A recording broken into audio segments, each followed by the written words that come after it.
या घडीची अतिशय महत्वाची आणि मोठी बातमी समोर आलेली आहे ती म्हणजे सरपंच मंगेश साबळे यांच्या अडचणी आणखी वाढलेल्या आहेत।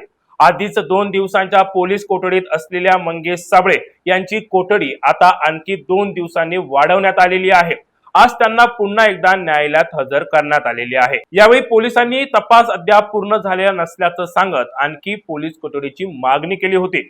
दोन्ही बाजूंचा युक्तिवाद ऐकल्यानंतर न्यायालयाने मंगेश साबळे यांना आणखी 2 दिवसांची पोलीस कोठडी सुनावलेली आहे।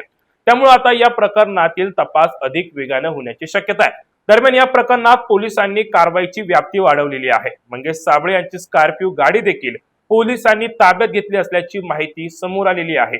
तसेच जिल्हाधिकारी कार्यालयातील आंदोलनाचा व्हिडिओ शूट करणाऱ्या एका तरुणाला देखील पोलिसांनी अटक केल्याची माहिती आहे। यामुळे सोशल मीडियावर मोठ्या प्रमाणात प्रतिक्रिया उमटत आहे। सामान्य जनतेचे प्रश्न मांडणाऱ्यांवर आणि त्यांना साथ देणाऱ्यांवर कारवाई होत असल्याचा आरोप काही नागरिकांकडून केला जातोय, तर दुसरीकडे पोलिसांकडून या संपूर्ण प्रकरणाचा सखोल तपास सुरू असल्याचं सांगितलं जात आहे।